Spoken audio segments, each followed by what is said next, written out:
자, 1번 문제 한번 보겠습니다. 자, 부동산 개념에 대한 설명이다. 적합하지 않은 것을 고르면 임목에 관한 법률에 의하여 소유권 보존 등기된 임목은 넓은 의미의 부동산에 속한다. 어떻게 돼요? 우리가 준부동산이죠. 자, 이 협의는 이 좁은 의미의 부동산입니다. 이 좁은 의미의 부동산의 이 임목은 뭐에 속하죠? 준부동산이에요. 그래서 이걸 더해줘서 이 광이 넓은 의미의 부동산에 속한다. 그래서 1번 맞는 지문이 되겠고, 2번 준부동산은 법제상, 그러니까 이 법제상은요, 법제도상 개념이거든요.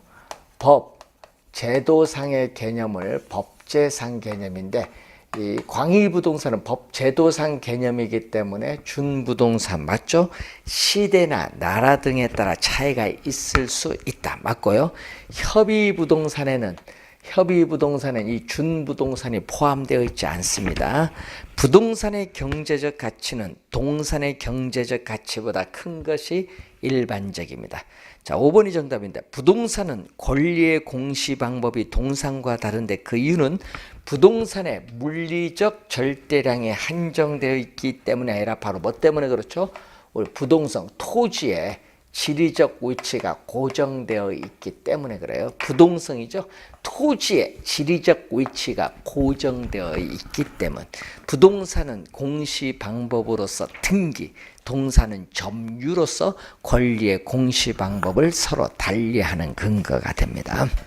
자, 1번에 5번이 정답이고, 2번 토지는 지목, 이용 상황, 이용 목적 등에 따라 다양하게 분류할 수 있는데 용도에 따른 분류죠. 자, 용도에 따른 분류로서 대표적 토지가 실제로 이용되고는 용도에 따라 우리가 지역을 분류하는 것을 택지지역, 농지지역, 임지지역인데, 이 농지지역, 임지지역, 택지지역 상호 간의 전환 중에 있는 토지를 후보지, 동일 용도적 지역 내에서 소분류 상호 간에 이행 중에 있는 토지를 이행지인데, 이 두 가지가 용도에 따른 분류예요. 그래서 정답은 1번이 정답. 3번 위치성에 대한 설명으로 가장 거리가 먼 것. 접근성이 좋으면 항상 부동산 가치는 증가한다. 항상이 들어가서 틀렸죠. 예? 증가하는 것은 항상 아닙니다. 위험이나 혐오의 대상 물건이면 접근성이 좋아도 부동산 가치는 하락합니다. 접근성이란 어떤 물건과의 상대적 거리 관계를 말하고, 위치의 평가는 유용성, 입지 조건을 기준으로 합니다. 위치의 양부, 좋고 나쁨에 따라 유용성의 차이가 발생하고, 상업용, 공업용 부동산과 주거용 부동산의 접근성은 다르죠. 주거용 우리가 보통 뭐죠? 우리가 쾌적성이라든지 통근 시간, 거리, 비용 등을 고려합니다. 자, 4번 틀린 것. 어떤 일정 시점에 존재하는 주택 절량에 공급하는 공급량. 자, 밑줄은 동일한 밑줄. 이게 틀렸죠. 동일한 시간대에 생산된 주택들로 구성된다. 자, 여러분 주택 절량의 공급량은 뭐죠? 자, 여러분이 주택 절량인데, 절량은 일정 시점에 시장에 존재하는 주택의 양입니다. 자, 그럼 예를 들어서 현재 서울특별시에 존재하는 주택의 양은요, 작년에 공급된 것도 있고 20년 전에 공급된 것도 있어. 동일한 시간대 하면 안 돼. 서로 다른 시간대에 공급된 주택들로 구성됩니다. 1번 정답. 2번 가격 이외에 다른 수요 결정 요인이 변하면 수요 곡선 자체가 이동하죠. 여러분 2번은 수요의 변화에 대한 설명, 수요의 변화. 4번에 있어서 2번은 뭐에 대한 설명이냐면 수요의 변화. 항상 여러분 수요의 변화, 수요량의 변화 개념 잘 알아두셔야 되고, 3번 대체적인 사용의 가능성 및 용도 변경을 제한하는 법규가 많을수록 어떻게 돼요? 공급 곡선, 공급이 어렵죠? 공급 곡선의 기울기는 급합니다.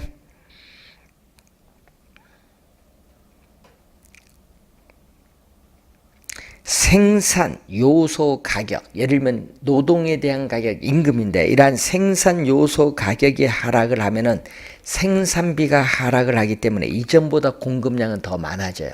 공급의 증가이기 때문에 공급 곡선은 우측으로 이동합니다. 맞고, 주택 저량은 시간이 지남에 따라 교체 수요가 증대되죠. 노화돼서 교체 수요가 증가를 하게 됩니다. 자, 5번. 주택 신축 시장에서 수요 곡선은 고정되는데 공급 곡선이 S0에서 S1으로 이동됐다. 자, 여러분 공급 곡선이 S0에서 S1으로 이동돼 그림에 봤더니 공급 곡선 자체가 뭘로? 왼쪽으로 이동되니까 뭐가 된다? 공급의 감소. 공급의 감소 요인 찾아라. 자, 주택 시장에서 현재 주택 가격이 상승했다. 자, 여러분이 1번 보면요. 자, 주택 시장에서 여기 주택 가격이거든요. 그럼 예를 들어서 주택 가격이 이 A점에서 상승하면은 건설업체는 수익성이 높아지니까 공급량을 증가시키거든요. 이때 A점이 공급 곡선을 따라서 B점을 이동해. 이렇게 공급 곡선 요건 상에서 이동하는 거예요. 1번은 틀렸고, 인근 지역의 공영 개발로 택지 공급량이 증가하면 주택 공급이 증가. 요거는 3번. 주택 건축 기술이 발달하면은 건축비가 절감되기 때문에 이전보다 공급량이 더 많아져요. 공급의 증가. 토지 투기론에서 인근 지역의 택지 가격이 상승하니까 어떻게 돼요? 생산비가 상승하기 때문에 공급은 줄어들겠죠. 4번 정답.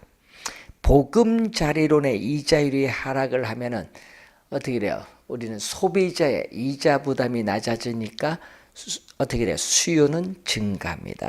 5번은 수요의 증가. 정답은 4번. 6번. 서울특별시 주택시장에서 다음과 같은 수요 공급 곡선이 도출되었다고 하자. 이 그래프와 관련된 설명 중 틀린 것을 묻는 내용이죠. 자, 그래프를 보면요. 이런 의미거든요. 자, A 공급 곡선은 기울기 급하면 뭐가 돼? 기울기 급하면 B 탄력적. 기울기가 완만하면은 탄력적. 이게 되죠. 수요. 자, 이때 여기에 균형이 되겠지. 자, 1번.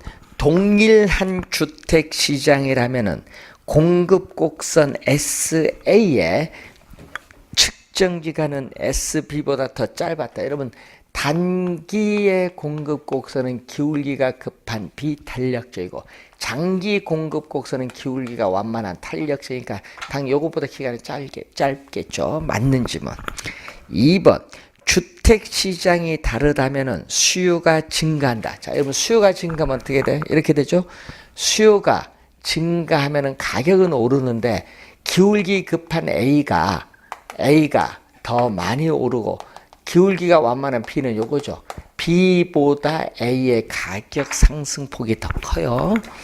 자, 2번은 시험에 많이 나옵니다. A 주택 시장보다 B 주택 시장의 가격 상승분이 더 작죠?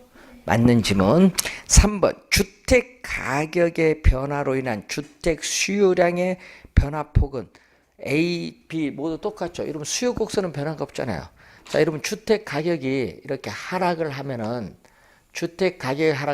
수요량은 뭐 증가를 하는데 A, B 뭐 수요 곡선 변화가 없으니까 A, B 둘 다 뭐 동일하지.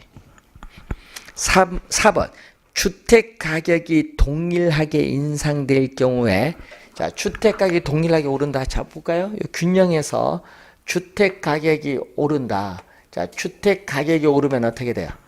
주택 가격이 오르면 요거는 누구? 요거는 뭐 누구? A가 되겠고, 요건 누구? B.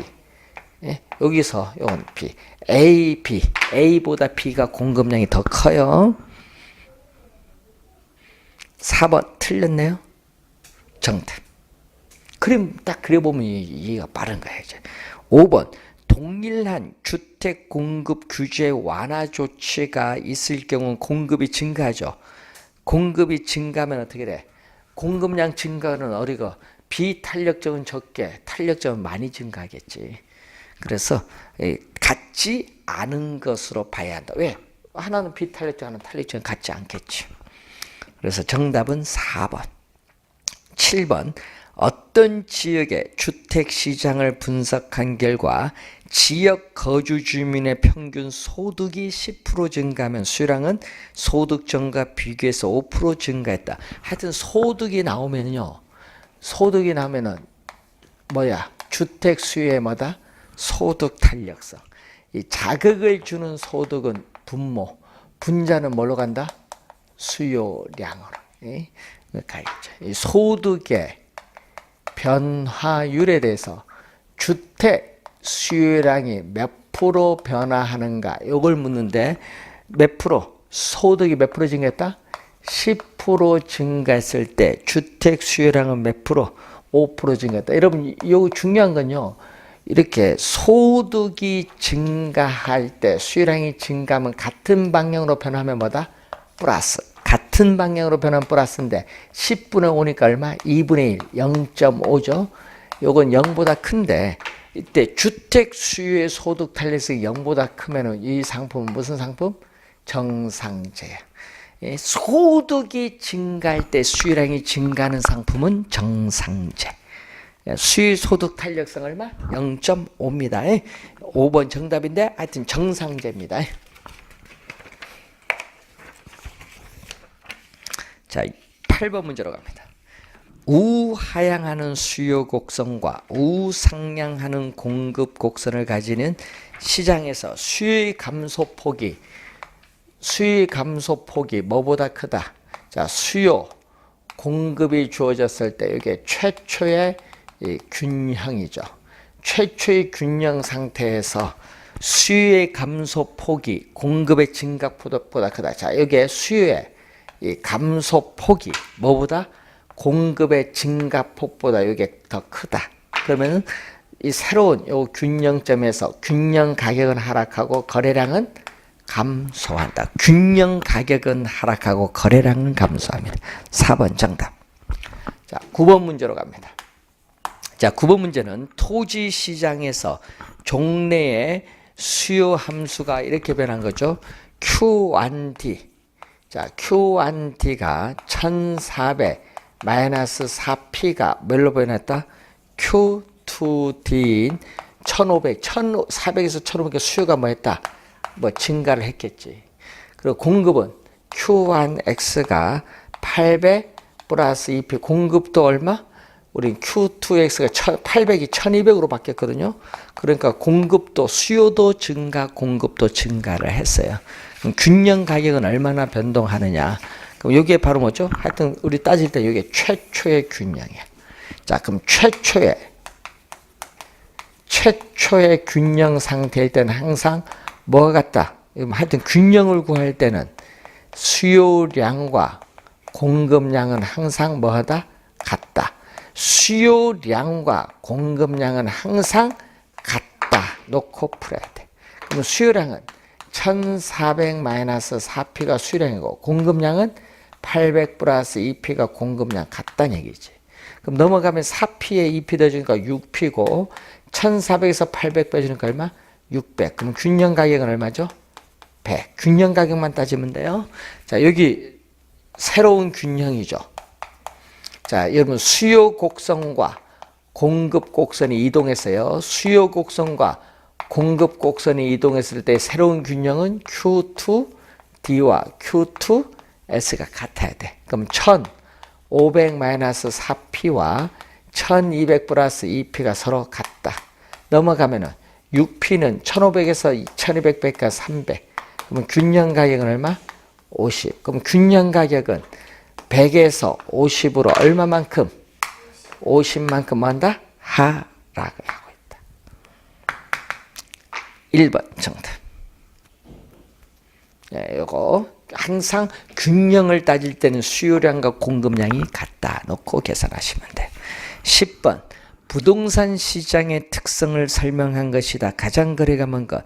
부동산 시장은 자연적 특성 때문에 일물일가의 법칙이 적용되지 않는 불완전 시장이다. 자, 1번은 뭐죠? 우리 일물일가의 법칙이 적용되지 않는 것은 무슨 특성? 자연적 특성 중 개별성의 특성으로 부동산 상품이 뭐가 된다? 비표준화되었기 때문에 일물일가의 법칙이 적용되지 않는다는 거죠. 2번, 부동산 시장은 영속성으로 인해서 2번은 부동산 시장은 영속성의 특성으로 인해서 장기적인 상황의 예측을 필요로 합니다. 3번, 부동산 시장은 사회성, 공공성이 강조되죠. 특히 뭐에 대해서? 부증성 등의 특성에서 사회성, 공공성이 강조되고 여러 가지 법적 규제가 많죠. 특히 우리는 사회성, 공공성이 강조되면서 토지 공개념의 근거가 됩니다. 부동산 시장은 지리적 위치의 고정성으로 인해서 고도로 국지화되어 있죠. 그래서 이 부동성으로 인해서 국지적, 공간적 작용 범위가 일정 지역에 한정되는 경향이 있는 국지적 지역 시장을 형성하죠. 5번 정답인데, 부동산 시장은 동질적인 상품의 시장 형성이 어렵기 때문에 불안정 경쟁 양상이 뜬 것은 뭐가 된다? 개별성. 5번은 뭐에 때문에? 5번은 부증성이 아니라 뭐 때문에? 개별성의 특성. 개별성. 5번 정답. 자, 11번. 부동산 시장과 정보의 효율성에 관하여 올바르게 기술된 것. 정보 할당 배분에 있어서 효율적 시장이란 어떤 새로운 정보를 통해서 극대 이윤을 획득할 수 있는 시장이 아니죠. 시장에 유입된 정보가 시간의 지체 없이 시장 가치에 반영되는 시장을 얘기합니다. 부동산 시장이 정보 할당에 있어서 효율적이라면은 과대평가된 부동산이나 과소평가된 부동산은 존재할 수 없습니다. 그래서 2번 틀린 질문. 존재할 수 없어요. 여러분, 할당, 여러분 시장에서 우리는 자원이 효율적으로 배분이 이루어지는 시장에서는 이 초과 이윤 자체가 없거든요. 초과 이윤 자체가 없기 때문에 과대평가된 부동산, 과소평가된 부동산은 존재하지 않습니다. 부동산 시장이 정보 할당에 있어서 효율적이라면은 어떻게 돼요? 과소평가된 부동산을 찾아내 투자함으로써 남보다 더 높은 수익을 따. 여러분, 과대평가된 부동산 존재하지 않습니다. 소수의 사람들이 부동산 매매를 통해서 남보다 높은 양도 차익, 부동산을 매각함으로써 얻는 이익인데, 이것은 부동산이 독과점 시장이기 때문에 아니라 뭐다? 할당 효율적이지 못하기 때문이죠. 할당 효율적이지 못하기 때문입니다. 자, 중강성 효율적 시장에서는 공식적으로 발표되기 이전에 내부 정보를 이용해서 투자를 하면 초과 이윤은 얻을 수 있다. 맞는 질문들이죠. 5번 정답. 자, 12번 문제로 갑니다. 부동산 시장의 경기 흐름에 관한 설명 중 옳은 것은 부동산 시장은 부분, 하위 시장이나 부동산 경기는 전체 시장이, 자, 밑줄은 같은 국면으로 진행하는 경향하니까 틀렸죠. 같은 국면으로 동시에 진행되는 것은 아닙니다. IMF와 같은 외부 충격으로 인해서 주택 경기가 하락을 하는 것을 뭐라고 하죠? 예기치 못한 사태. 여러분, 예기치 못한 사태로 인해서 나타난 이걸 뭐라고 하죠? 무작위적, 불규칙, 우발적인 변동이다. 자, 무작위적, 불규칙, 우발적인 변동. 2번 틀렸고, 3번. 부동산 경기의 회복 국면에서 거래 전문가의 부동산 활동은 매도자보다 매수자를 더욱 중시한다니까 틀렸죠. 얘기겠죠.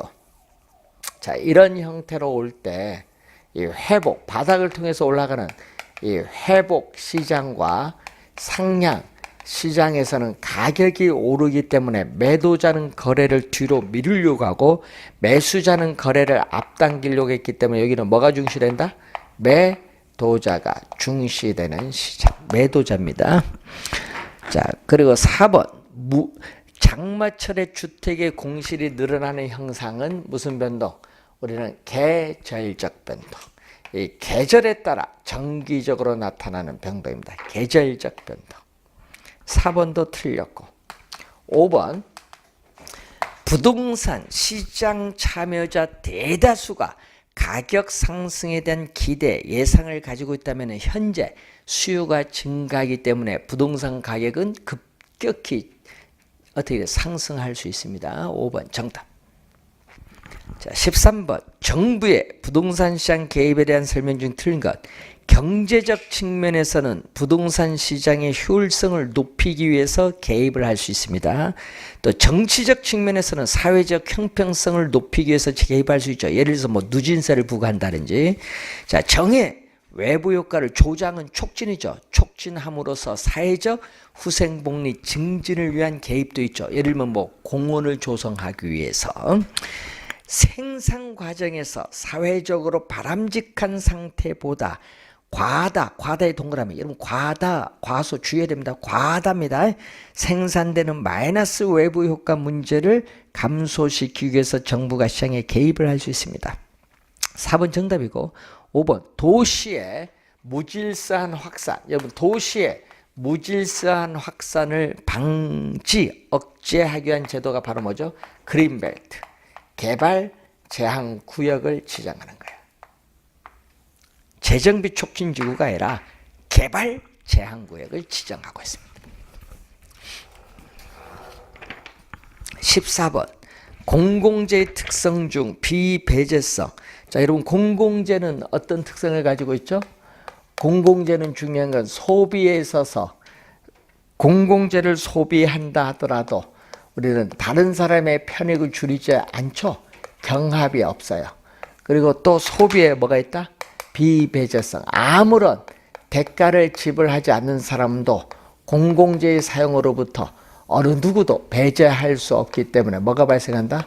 무입, 승차자. 문제가 발생된다. 공공재의 중요한 두 가지 특성입니다. 그래서 정답 몇 번?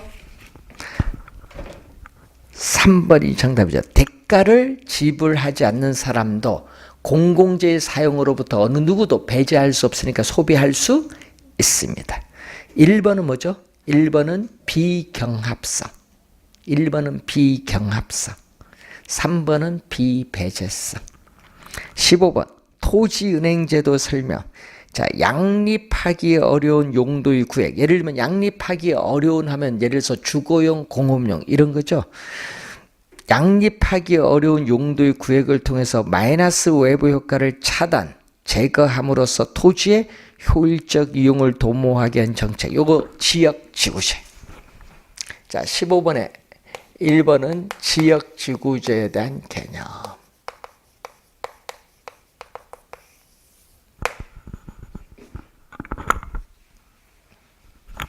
자, 이때 양립하기 어려운 이 말을 또 다른 말로 바꾸면 이렇게도 또 출제를 많이 하거든요. 번역의 차이인데 어울리지 않는, 양립하기 어려운 또는 어울리지 않는.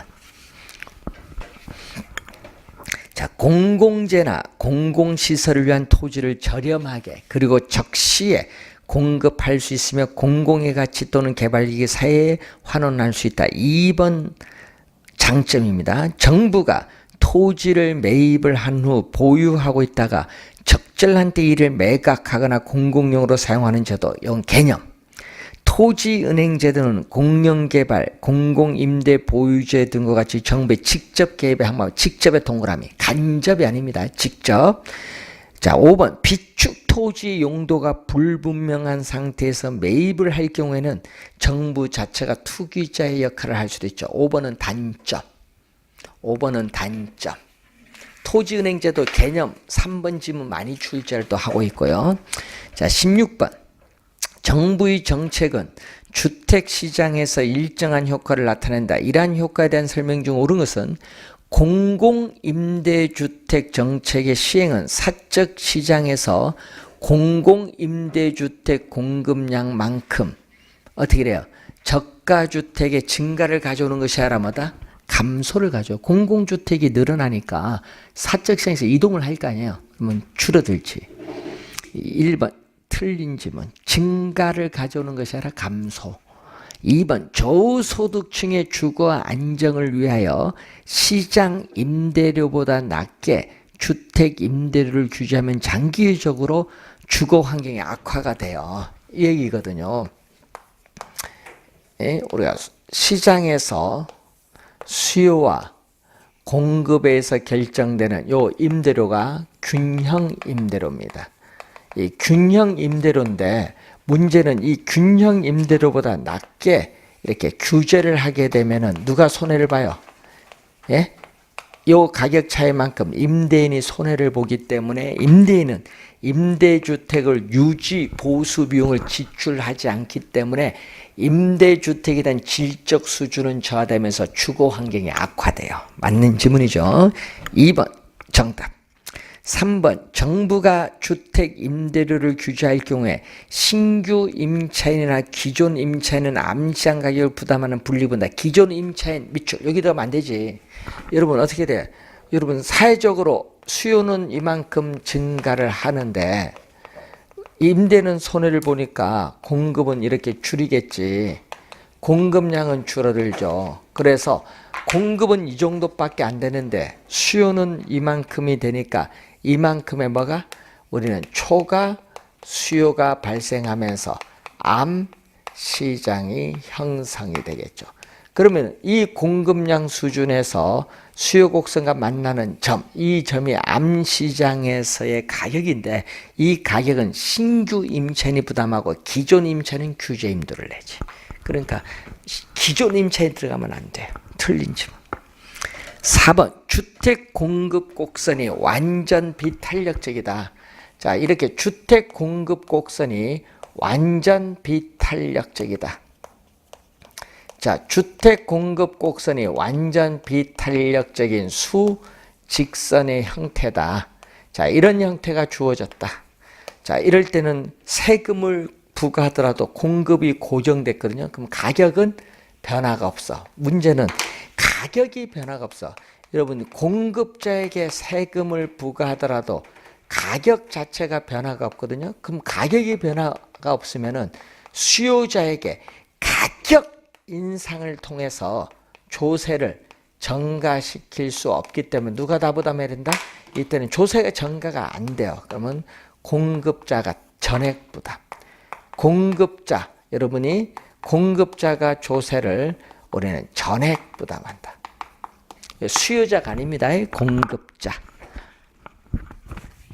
주택 수요 곡선이 공급 곡선보다 상대적으로 탄력적일 경우, 자, 5번이 이렇게죠. 주택에 있어서의 수요 곡선이 공급 곡선보다 상대적으로 이렇게 탄력적인 경우죠. 탄력적인 경우에 세금을 부과하면은 세금액만큼 공급 곡선이 수직으로 상향 이동하는데 이렇게 가격 인상을 통해서 수요자는 세금을 이렇게 적게 부담해요. 세금을 적게 부담하고 누가 많이 부담하는 거죠? 우리 이렇게 공급자가 많이 부담해요. 수요자가 적게 부담하죠. 수요자 부담이 우리가 적게 부담한다.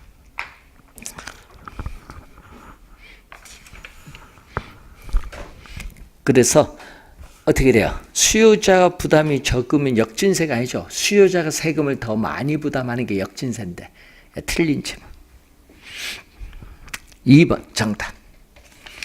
17번 틀린 것 여가과정 설명인데 저소득층의 수요 곡선이 같은 평면상에서 고소득층 수요 곡선의 왼쪽에 위치한다 이 얘기거든요. 자, 여러분 이 얘기를 의미하는데 고소득층, 이게 저소득층의 수요 곡선이고 요거는 고소득층의 수요 곡선이에요. 그럼 이 말은 이 얘기거든요. 같은 임대료 P0 같은 임대료에서 저소득층은 주거는 이만큼 소비하지만은 고소득층은 소득이 높게 더 많은 주거를 소비를 하는 거예요. 이게 1번 설명. 2번 고소득층에 대한 주택 서비스 공급은 신규 건설로부터 나오지만은 저소득층에 대한 주택 서비스 공급은 고소득층의 주택으로부터 하향 동그라미 상향이 아닙니다. 하향여가 되어 나옵니다. 저가주택에 대한 수요는 빈곤층 인구가 많아졌다든지 저소득층에 대한 주택 보조금이 정부에서 지불된다거나 할 경우에 증가할 수 있습니다. 주택 건축 비용이 일정하지 않고 착공량에 따라 증가한다. 생산비가 상승하면은 장기적으로 균형 임대료는 원래 수준보다 높은 선에서 결정되고 우리는 시장에서의 고가 주택은 원래 수준보다 감소합니다. 원래 양만큼 증가 못해 생산비가 오르기 때문에. 주택의 상향 여가 과정은 소득의 증가 등과 같은 이유로 인해서 저가 주택에 대한 수요가 뭐 할 때? 감소. 여러분이 거기 맨 끝에 증가가 아니라 뭐가 될 때 나타난다? 감소. 한 3번 정답 물었죠. 감소. 18번.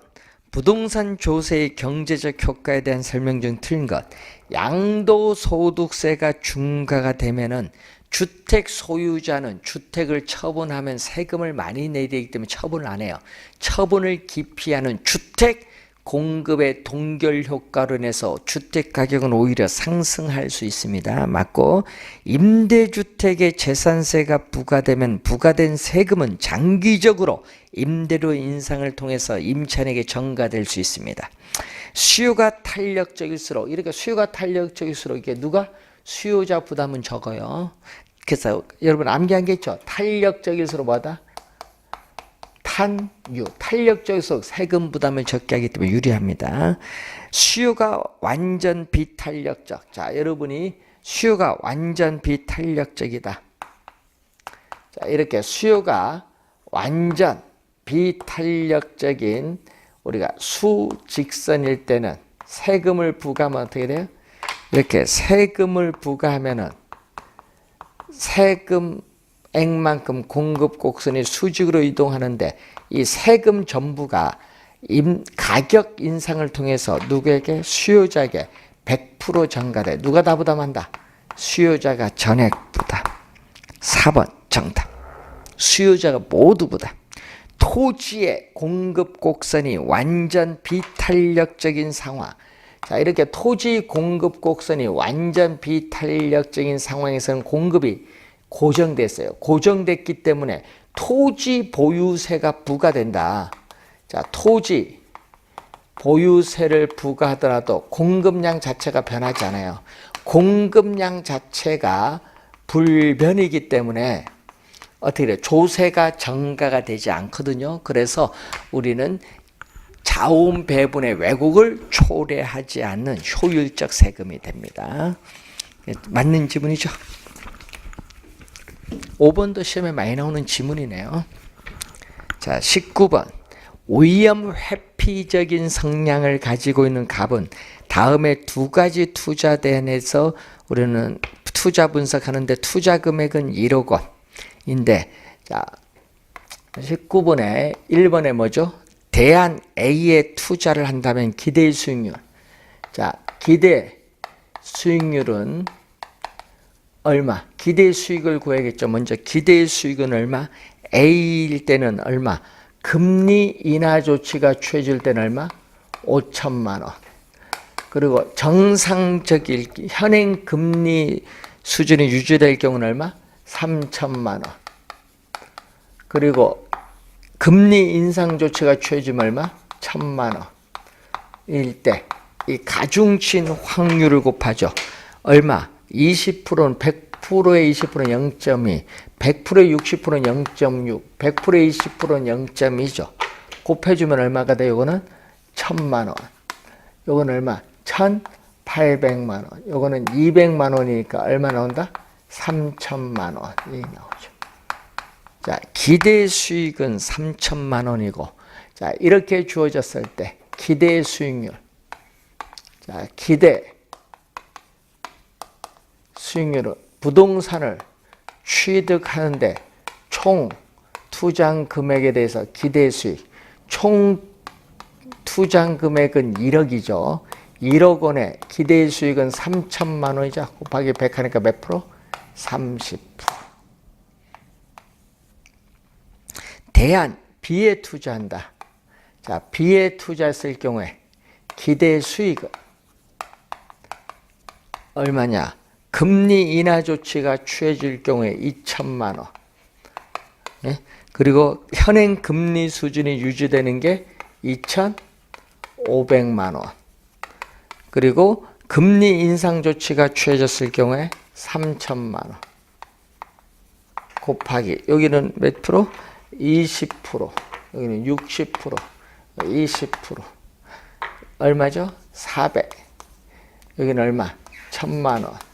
여기는 600만 원이 되겠죠. 1,500? 1,500만 원. 그러니까 얼마? 2,500만 원이 되겠네요. 자, B의 기대 수익은 2,500만 원.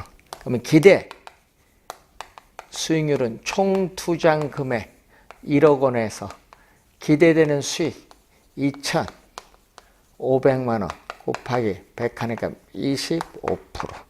2번 맞고 대안 A의 표준 편차, B 표준 편차 뭐 계산해 보면 나오겠고 대안 A에 비해서 대안 B 밑줄 그을까요?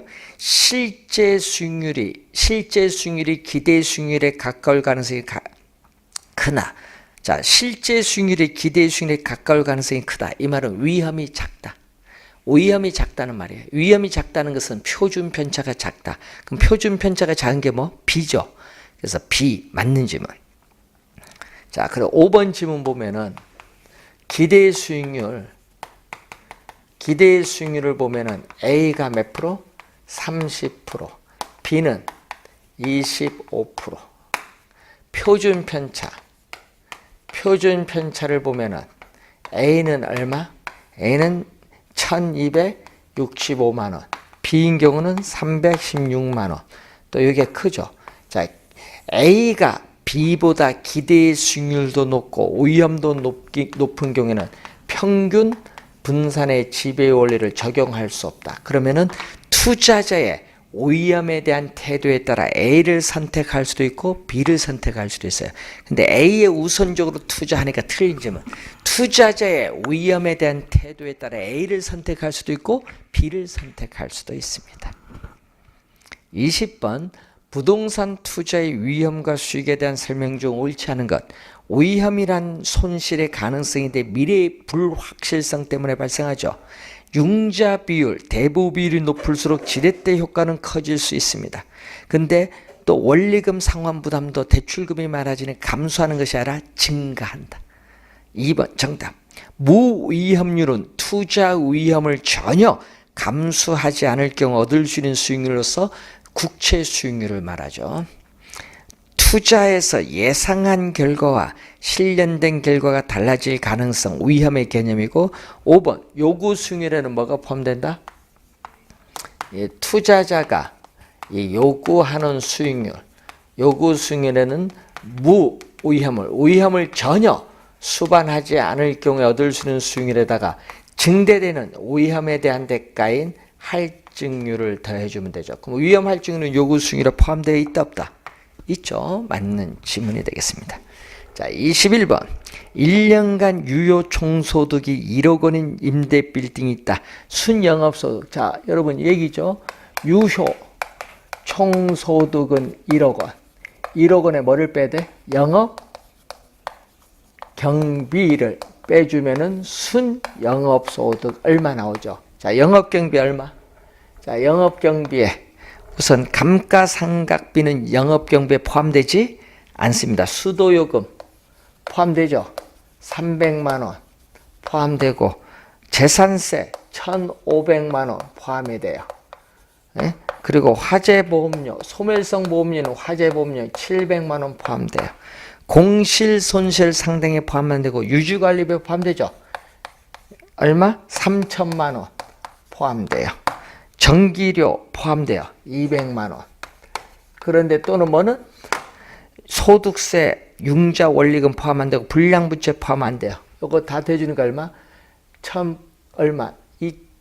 2,500, 5,500, 5,700. 그러면 1억에서 5,700 빼니까 얼마죠? 4,300만 원이 정답. 4,300만 원. 4번 정답이 되겠습니다. 자, 22번 평균 분산법에 대한 설명으로 타당하지 못한 것. 평균 분산법은 수익만으로 결정하기 어려운 투자 대안에 있어서 위험, 분산이 위험이죠. 위험을 분석해서 투자 결정을 하는 방법입니다. 자, A의 기대 수익률. 자, A의 기대 수익률은 B보다 크고 표준 편차. 자, 표준 편차가 B보다 작다. 이럴 경우는 뭐를? 우리는 A를 선택을 하고, 또 위험이 같을 경우에 기대 수익 높은 A를 선택을 해요. 2번 맞고, 3번 A의 기대 수익률은 B보다 크고 표준 편차가 B보다 작다. 이렇게 되거나 이렇게 될 때도 뭐를 선택? A를 선택. 평균 분산법은 기대 수익률도 크고 이렇게 A가 B보다 크고 또 A가 B보다 클 경우에는, 이런 경우에는 지배 원리를 적용할 수 없다. 그러니까 평균 분산법 오류가 발생하기 때문에 포트폴리오 이론을 적용하죠. 4번 정답. 기대 수익률이 동일할 경우에는, 다른 조건이 동일하다면 표준 편차가 작은 쪽, 표준 편차가 작은 쪽은 위험이 낮은 거죠. 낮은 쪽에 투자를 합니다. 자, 23번. 자, 어느 투자 대상에 100억 원을 투자하면 순현가는 30억. 얘기죠. 순현재 가치는 여기에 30억 원인데, 이거는 현금 유입의 현가에서 현금 유출의 현가를 뺀 거죠. 여기에 100억입니다. 그래서 현금 유입의 현가는 얼마? 130억 원이야. 이때 수익성 지수. 수익성 지수는 현금 유입의 현가를 현금 유출의 현가로 나누는데, 이게 130억 원을 현재 투자한 금액 100억으로 나눠주니까 얼마? 1.3이 나오죠. 1.3. 2번 정답. 24번. 다음은 어림세법에 관한 설명이다. 올바르지 못한 것. 순소득 승수는 총 투자한 금액을 순영업소득한테 총의 동그라미, 지분이 아니라는 걸 주의해 두시고, 세전현금 수지 승수는 총이 아니라 지분입니다. 세전세후는 지분입니다. 그래서 2번 정답. 종합환원 이율은 순소득 승수의 역수예요.